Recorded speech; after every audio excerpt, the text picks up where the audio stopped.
Hello friends, welcome to immediate info. Spiderman brand new டேவோட movie script ரெடிட்டில் leak ஆயிருந்துச்சுன்னு கொஞ்ச நாளுக்கு முன்னாடி நியூஸ் வந்தது கைஸ். என்னடா லீக் ஆயிருக்குன்னு சொல்லி போய் பார்க்கலான்னு பார்த்தா நிஜமா சொல்கிறேன், ஸ்கிரிப்ட் தரமாக இருக்குது ஃப்ரெண்ட்ஸ். இதை பார்க்கும்போது எனக்கு ஒன்றே ஒன்று மட்டும் தான் தோணுது, ஸ்பைடர்மேனை வச்சு மார்வல் ஏதோ செம்மையாக பண்ணுறாங்க. இன்றைக்கான வீடியோவில் அந்த ஸ்கிரிப்டில் அப்படி என்னதான் இருந்துச்சுன்னு பார்க்க போகிறோம். ஸோ வீடியோக்குள்ளே போகிறதுக்கு முன்னாடி சேனலை சப்ஸ்கிரைப் பண்ணிக்கோங்க, அப்புறம் லைக் பண்ணிக்கோங்க. வாங்க வீடியோக்குள்ளே போகலாம். Spiderman brand new day Spiderman no வே ஹோம் முடிஞ்சதுக்கப்புறம் டேரெக்டாக ஸ்டார்ட் ஆகுது. அண்ட் இங்கே ஸ்பைடர்மேன் ரொம்பவே ஒரு சேடான லைஃப்பை தான் வாழ்ந்துட்டு இருக்காரு. நம்ம பீட்டர் பார்க்கர் எல்லாரும் மறந்துட்டாலும் ஸ்பைடர்மேனை இன்னும் யாருமே மறக்கல. ஸோ அதனால் ஸ்பைடர்மேன் இங்கே most of the times Peter பார்க்கராக வாழாமல் ஸ்பைடர்மேனாக தான் நம்ம மக்களை காப்பாற்றிட்டு இருக்காரு. அண்ட் அவருக்கு இப்போ யாருமே இல்லாதனால எம்ஜே கிட்டையும் நெட் கிட்டையும் எப்படி போய் பேசலான்னு அவர் தனக்கு தானே பேசிகிட்டு இருக்காரு. எப்படி கெத்தாக சுற்றிட்டு இருந்த மனுஷன் எப்படி ஆகிட்டா இருப்பாருங்க. பட் இவர் ஸ்பைடர்மேனை யோசிக்கும் போது நெட்டும் எம்ஜேவும் இவரை விட்டு தள்ளியே இருக்கட்டும், அப்போ தான் இவங்களுக்கு பிரச்சனை வராதுன்னு நினைக்கிறாரு. அண்ட் இந்த மூவி ஸ்டார்டிங்லேயே இவருக்கும் ஸ்ட்ரீட் லெவல் வில்லன்ஸ்க்கும் ஃபைட் இருக்கிற மாதிரி சீன்ஸும் இருக்குமா கைஸ். ஆல்ரெடி பீட்டர் பார்க்கர் எல்லாரும் மறந்துட்டாங்கிற எமோஷனில் இருக்காரு. அதனாலேயே ஃபுல் டைமாக ஸ்பைடர்மேனாக சிட்டியை காப்பாற்றிட்டு இருக்காரு. இதனால் க்ரைம்ஸ் நிறையவே குறையுது, மக்கள் எல்லாரும் ஸ்பைடர்மேனை கொண்டாடுறாங்க. ஆனால் டிபார்ட்மெண்ட் ஆஃப் டேமேஜ் கண்ட்ரோலில் இருக்கிறவங்களுக்கு இது பிடிக்கல. இந்த க்ரைம்ஸ் நடந்ததுக்கான காரணமே ஸ்பைடர்மேன் தான் சொல்லிட்டு அவர் மேலே இன்னொரு பழியை தூக்கி போடுறாங்க. இது பத்தாததுக்கு ஸ்பைடர்மேன் பாடிக்குள்ளேயே அவருக்கு நிறைய சேஞ்சஸ் தெரியுது. நார்மலாக இருக்கிற ஸ்பைடர்மேனை விட இந்த ஸ்பைடர்மேன் ரொம்பவே அக்ரெசிவாக இருக்காரு. அது மட்டும் இல்லாமல் பீட்டர் பார்க்கர்னு ஒருத்தர் இருக்காரு, அவரோட ஐடென்டிட்டிக்கு போகணுங்கிறதே இவர் மறந்துட்டார். இதனாலேயே இவருக்கு ஆர்கானிக் வெப்ஸ் ஃபார்ம் ஆகுது. இந்த ஸ்கிரிப்ட் படி சைடி சிங்க் இந்த மூவியில் ஜீன் கிரேவை ஆக்ட் பண்ணுறாங்க. இவங்களும் பனிஷரும் தான் ஒன்றா இருக்காங்க. அதுக்கப்புறம் தான் வரான் இந்த மூவியோட மெயின் வில்லன் டூம்ஸ்டோன்.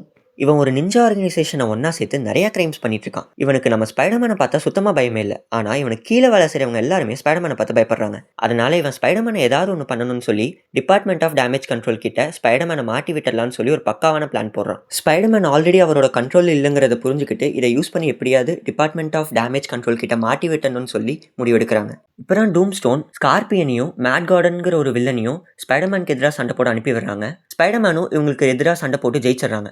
இப்போ தான் நடுவில் வந்த டிபார்ட்மெண்ட் ஆஃப் டேமேஜ் கண்ட்ரோல் இவங்களை பிடிச்சிட்டு பிரிசனுக்கு போகிற வழியில் டூம்ஸ்டோனுக்கு கீழே வேலை பார்க்குற இந்த நிஞ்சா கும்பல் அந்த 2 பேர்த்தையும் காப்பாற்றலான்னு வராங்க.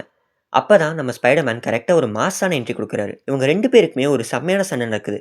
அந்த சண்டையில் மேட் கார்டன் தப்பிச்சு போயிடுறான். இந்த department of damage control Spiderman வந்தனால தான் இப்படி நடந்துச்சுன்னு சொல்லி பழி அவர் மேலே தூக்கி போடுறாங்க. அண்ட் அது மட்டும் இல்லாமல் மறுபடியும் அந்த நிஞ்சா கும்பல் பிரிசனுக்குள்ளே வந்து இன்னும் நிறையா திருடங்களை வந்து தப்பிக்க வைக்கலான்னு சொல்லிட்டு வராங்க. ஆனால் நம்ம ஸ்பைடர்மேன் ஆல்ரெடி அவங்க 2 பேர்த்தையும் தப்பிக்க வச்சிட்டோங்கிற கோவத்தில் இருந்தனால அந்த நிஞ்சா கும்பலை போட்டு பொலன்னு பொழக்கிறாரு. இப்போ தான் பனிஷரில் வந்து அந்த ஃபைட்டை ஸ்டாப் பண்ணுறாங்க. பீட்டர் அதுக்கப்புறம் தான் அவர் கண்ட்ரோல்லே இல்லைங்கிறத வந்து புரிஞ்சுக்கிறாரு.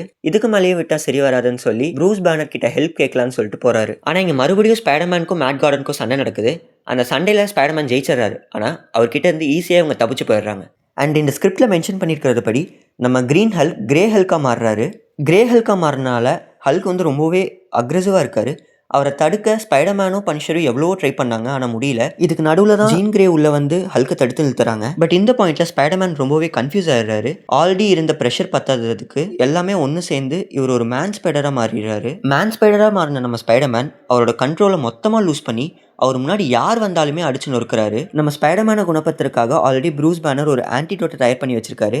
அதை யூஸ் பண்ணி மேன் ஸ்பைடராக மாறின ஸ்பைடர்மேனை நார்மல் ஸ்பைடர்மேனாக மாற்றிட்டாரு.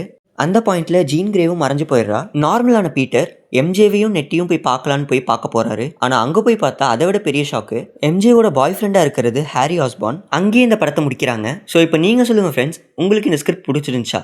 ஒருவேளை இந்த ஸ்கிரிப்டில் ஏதாவது சேஞ்சஸ் இருந்துச்சுன்னா நல்லாயிருக்கும்னு நினைக்கிறீங்கன்னா அதையும் கமெண்ட் பண்ணுங்கள், நானும் தெரிஞ்சுக்கிறேன் கைஸ். இந்த ஸ்கிரிப்ட் அப்படியே 100% படத்தில் வருமானு கேட்டிங்கன்னா அதை நம்ம வெயிட் பண்ணி தான் பார்க்கணும்.